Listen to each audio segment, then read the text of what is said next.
and Coulter to appear at UC Berkeley. We got to get in on. What are you doing? You going to go talk at UC Berkeley?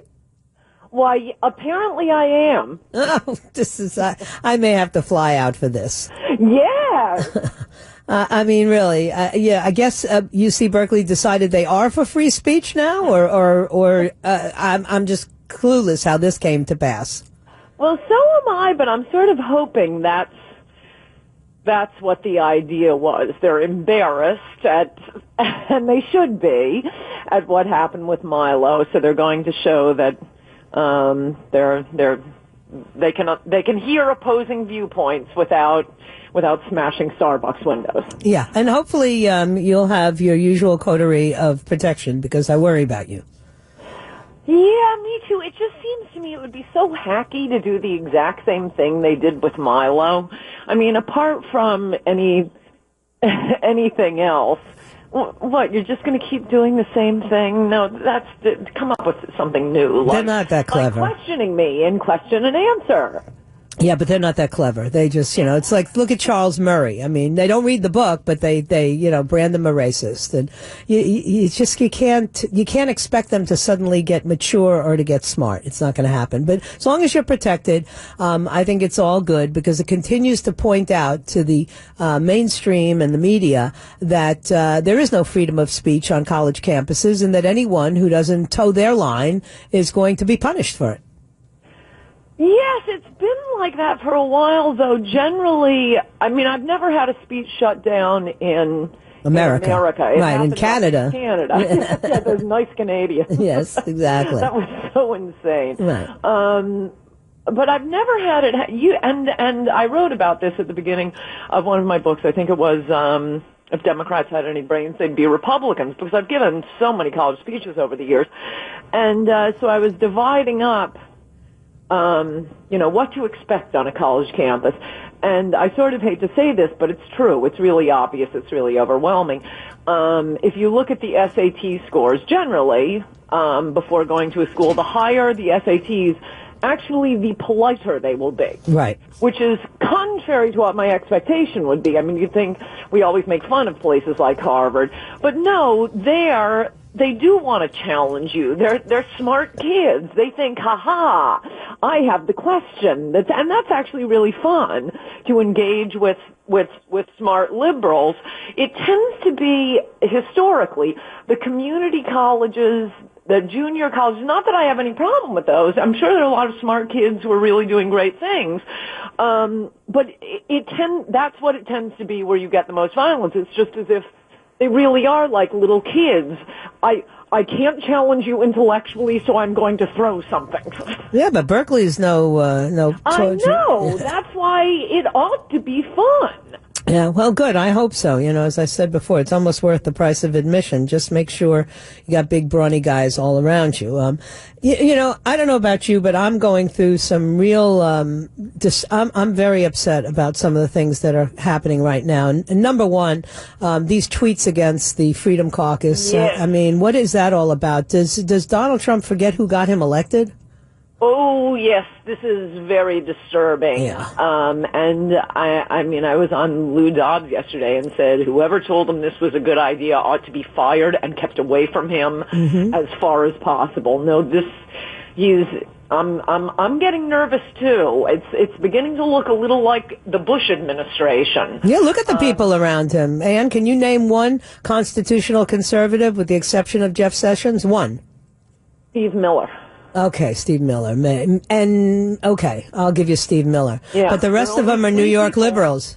There are only 3 people I'm mourning in Washington before the nuclear bomb. Right. That's true, but the rest are New York liberals. They might be Republican liberals, but these are not the people who I want to be the last voice in his ear before he goes into decision making. No, I know.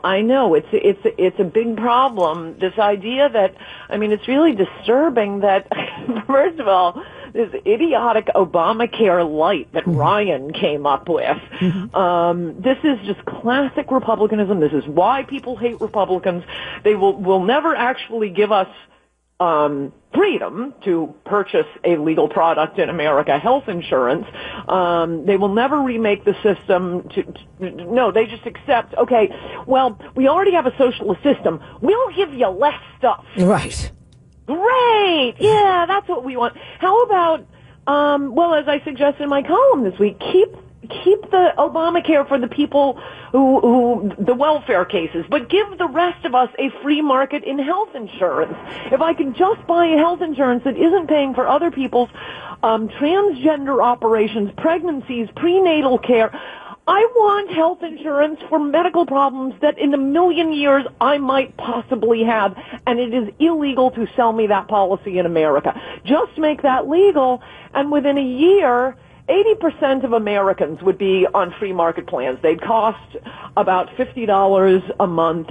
Even people who think they need Obamacare now would be getting the free market plans because they'd be so great. Mm-hmm. And for those people who, whether they're just, slothful layabouts and are welfare cases, or if they're just unlucky, and I say it with no malice, if they just have very expensive medical problems or the pre-existing conditions, those are welfare cases. Mm-hmm. Whether you like the word or not, that should be paid for out of the general fund, out of income taxes, not through Ann's health insurance premiums. Right, but they don't believe in the free market. I mean, that's obvious to me when I read this plan. Yes. They just don't believe in it. They do think that government should have the final say in all of my decision making. That's who Paul Ryan is. I had a professor of his on earlier in the week, an economics professor. He said, I don't know what happened to the guy. He used to be a free market guy, and that's gone. No, it reminds me when the Soviet Union was collapsing, the Soviet, I guess, premier, Yeltsin, mm-hmm. reportedly said to Margaret Thatcher, because they were going to try to move to, they see all the goods and products and freedom and, what a prosperous place America is. And he reportedly asked Margaret Thatcher, but how do you know what price the bread should be? Ugh. That's Paul Ryan. Yes. He wants to design the healthcare plans. When I started reading that Obamacare Light plan he has, when I start reading, and for people who are making within 100 and 115% of the poverty level, their premiums shall be, no. How about a company set my premiums, a company whose business it is to sell an attractive product, to compete with other companies at a good price, providing things we need. That's how everything improves access and costs for every product we buy in America, and yet these members of Congress, and sadly, unfortunately, Trump or his advisors don't understand either. And the great part about my plan is nobody gets thrown off anything. There's no one to protest. Mm-hmm. Keep the welfare cases, just pay for it out of the general fund, and let the rest of us buy health insurance on the free market. So many people would start buying free market plans. They'd be great. We'd get those little geckos advertising the different That's right. health insurance State plans. Farm, Allstate, all of them. Let them sell it. And there's no one to protest. I mean, I do understand. You understand politics. A lot of times you get these purist conservatives or libertarians or whatever who will say, this is the plan we need. And you'll sit back and think, yeah, that's great, but no one can vote for it. Right. My plan, Democrats could not vote against. Mm-hmm. No. Listen, I was reading an article by Mickey Koss the other day. He said, well, look, if it's such a big problem and you got so many people in so much trouble, expand Medicare. You already got the program, and let the rest of us who aren't 55 plus instead of 65 plus, let us go back to the free market. That's all. I mean, there's 100 different designs that I've read and thought about that would work perfectly well. None of them look like what Paul Ryan presented. What about Mo Brooks? One sentence, repeal Obamacare. We'll discuss the replacement later. And then to say the next thing he's doing is tax cuts. I really want tax cuts, but that's not what he won on. No, that's not the issue. And moreover, all the stuff he's doing now is just standard Wall Street Journal, Paul Ryan, corporatist stuff. What does Wall Street want? Mm-hmm. All of those things can be changed as soon as a Democrat comes in. Okay, exactly. Great. Taxes go back up. Fantastic. Welfare gets expanded. Even the judges he puts in. Okay, that counts for something. We have those for a few years. You know what's forever? who comes into the country and becomes a citizen and has anchor babies, and whether we have a wall. Yep. These are the things that will save America. This is what we elected him for. We'll deal with everything else later. Save America first. Right, but he surrounded himself with open borders guys like Reince Priebus and Paul Ryan. Even Steve Mnuchin and guys like that. These are not they're not on our side on the immigration issue, and they're the voices that he's listening to. The best thing he did was travel the country. I think at some level he really related to those of us who came out to hear him speak. He was energized by us, and he felt for us. Now he's in Washington, and the only people he's seeing are these crap sandwiches that we have in the Congress and in the Republican leadership. It's crazy. Now he's talking about working together with Chucky Schumer. I'll shoot myself, Ann. I will. I will shoot my leg. Well, if he said that, and even if he invites, Chuck Schumer over for movie night and coffee, I mean, he does always do this. He's a charming person. I don't care how nice he is to them. I do care when he is not pushing the issues that got him elected. I think he should be listening to no one but Corey Lewandowski and Stephen Miller, who led this were the idea guys, besides Trump himself, for this magnificent campaign that overturned the Republican establishment, that gave us something fresh and new.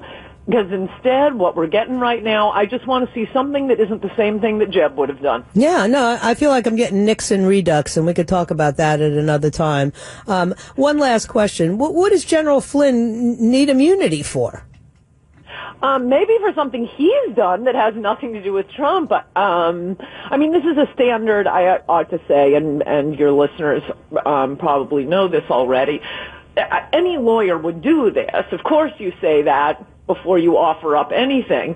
But as for what my completely wild speculation is, I haven't even been paying that much attention to it, but the stuff that Flynn was doing with Turkey that had nothing to do with Trump or the Trump campaign. And the same thing with Manafort, earlier clients he had.